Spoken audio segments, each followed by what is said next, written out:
संभालेंगी, एक ही इंसान क्यों रसोई में लगे। बहुत ही अच्छी कचौरियां बनाई है गुंजन ने तो आते ही रसोई संभाल ली। गुंजन की सास गुंजन के हाथ के बने खाने की तारीफ अपनी ननद से कर रही थी।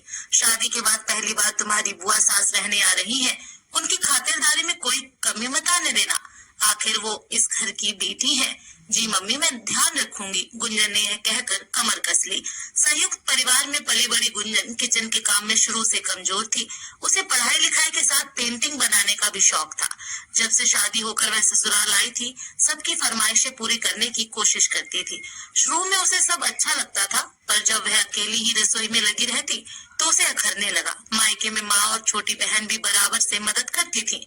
कोई भी डिश बनानी हो तो चाची ताई सब मिलकर बनाते थे। यहाँ सास और ननद तो थी, पर कोई रसोई में नहीं आती थी। उसे लगने लगा था कि खाना बनाने के अलावा उसका और कोई काम नहीं था। शादी के कुछ दिनों बाद ही सास ने फरमान दे दिया कि सुबह जल्दी उठकर नहाकर रसोई में लग जाए। रोहित के पापा को 6 बजे चाय चाहिए। रात को देर तक जागने की वजह से सुबह जल्दी उठकर 6 बजे चाय बनाने के लिए उसे 5:30 बजे उठना होता। फिर बाकी लोगों के लिए नाश्ता बनाना, टिफिन पैक करना, खुद के और सास के लिए रोटियां बनाना, यही उसका रोज का रूटीन बन गया था। ननद की पढ़ाई पूरी हो चुकी थी, वह रसोई में झांकती तक नहीं थी। सास भी गर्व से कहती। गुंजन ने आते ही रसोई संभाल ली।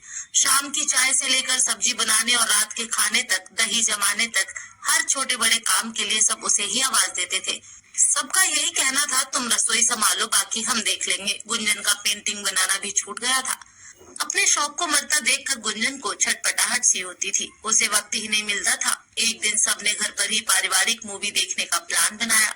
सभी मूवी देख रहे थे, तभी गुंजन के सन भी बना दो, 5 मिनट ही लगेंगे। गुंजन की उठक बैठक चलती रही। वह मूवी भी अच्छे से देख नहीं पाई। घर में कौन सी चीज आनी है, पर्दे बदलने हैं तो किस रंग के होने चाहिए, गहने कहाँ रखने हैं, बुआ सास को विदा में क्या देना है, राशन का सामान कितना आना है, इन सब पर कभी उसकी सलाह नहीं ली जाती। उसे बस हुक्म दिया जाता कि आज खाने में क्या बनेगा। जब कभी सभी बाहर घूमने जाने का प्लान बनाते तो कौन सी साड़ी पहननी है, किसी की बर्थडे एनिवर्सरी पर क्या उपहार देना है, यह सब भी सास ननद ही तय करती थी।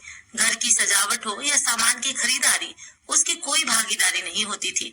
उसे कभी ना तो बताया जाता, ना ही उससे सलाह ली जाती। वह तो बस रसोई में कैद होकर रह गई थी। रोहित के दोस्त लंच पर आ रहे हैं तो यह बना लेना, दूर के रिश्तेदार आ रहे हैं तो वह बना लेना। बड़ी ननद परिवार सहित रहने आई तो गुंजन एक पांव पर खड़ी होकर खातिरदारी में जुट गई। सब मिलकर एसी में हंसी ठहाका लगाते और वह गर्मी में रसोई में रोटियां सेक रही होती। उस दिन शाम को सब पुराने पड़ोसी मिलने गए। नंदे भी सज धज के तैयार हो गई। सास ने खाने का पूरा मेन्यू थमा दिया। हम लोग सब मिलकर आते हैं, तुम रात का खाना बनाकर रखना, तुम्हें ले चलते पर फिर देर हो जाएगी, खाना भी बनाना है, उन्होंने कहा। चाय पर ही सारे परिवार को बुलाया है। गुंजन ने कुछ नहीं कहा, लेकिन यही सोचा कि सारे परिवार में तो मैं भी आती हूँ। ननद अपने छोटे बच्चों को भी छोड़ गई और उन्हें संभालते हुए गुंजन ने बड़ी मुश्किल से सारा खाना बनाकर रखा। उसका भी मन था सबके साथ बाहर जाने का, उन आंटी से मिलने का जिनके किस्से वह सास ननद से सुना करती थी। उसी रात गुंजन रसोई का काम पूरा करके अपने कमरे की तरफ जा रही थी। तभी उसने देखा कि सास का कमरा खुला था। वह वहां जाने लगी। तभी ननद लपक कर आई, दरवाजे पर खड़ी हो गई और बोली, भाभी आप अपने कमरे में जाकर सो जाओ, अंदर पैसों का हिसाब किताब चल रहा है, भैया देर से आएंगे। यह सुनकर गुंजन को बहुत बुरा लगा। मैं भी तो घर की सदस्य हूँ, मुझसे क्यों दुराव छिपाव चल रहा है। ऐसे तो कहते हैं बहू घर की लक्ष्मी होती है और मुझे ही अपने घर में पराया बनाया जा रहा है। गुंजन ने जबरदस्ती अंदर कदम रखा। सभी हक्के बक्के रह गए। रोहित ने आंखों से इशारा किया और जाने को कहा, पर गुंजन टस से मस नहीं हुई।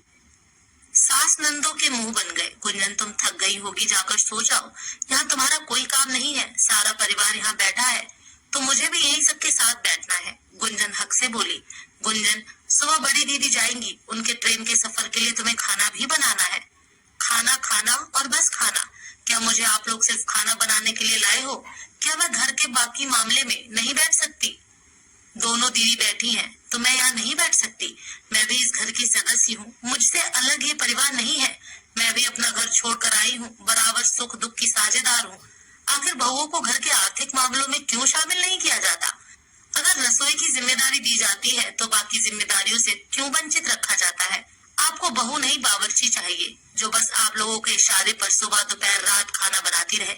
मेरा भी मन करता है बाजार जाने का, कुछ घर के लिए सजावटी सामान लाने का। शादी के बाद रसोई की जिम्मेदारी तो बड़ी जल्दी सौंप दी जाती है, लेकिन घर के बाकी जिम्मेदारियों में शामिल करने में सालों लग जाते हैं। बहू को घर का हिस्सा मानने में इतनी देर क्यों लगती है? हर मामले में उससे सलाह क्यों नहीं ली जाती? रसोई तो आते ही सौंप देते हैं, घर सौंपने में इतना वक्त क्यों लगता है? गुंजन ने एक सांस में अपने मन का सारा गुबार निकाल दिया। सभी सुनकर शर्मिंदा हो गए। रोहित को भी अपनी गलती का एहसास हुआ। जब से गुंजन आई है बस किचन में ही लगी रहती है, इसलिए वह उसे वक्त नहीं दे पाता। यही कारण था कि वह अपने शौक पेंटिंग को पूरा नहीं कर पाती। सबने मिलकर यह तय किया कि अब से सास और नंदे भी किचन का काम संभालेंगी, ताकि गुंजन को अपने लिए और रोहित के लिए वक्त मिल सके। घर सबका है, खाना सबको है, तो एक ही इंसान क्यों रसोई में लगे? दोस्तों, जरूरी नहीं कि सबकी किस्मत गुंजन जैसी हो, लेकिन उसके ससुराल वालों ने समझदारी दिखाई और गुंजन को उसका हक दिया। आप भी अगर किसी ऐसी स्थिति में हो तो अपनी बात सामने रखना जरूरी है।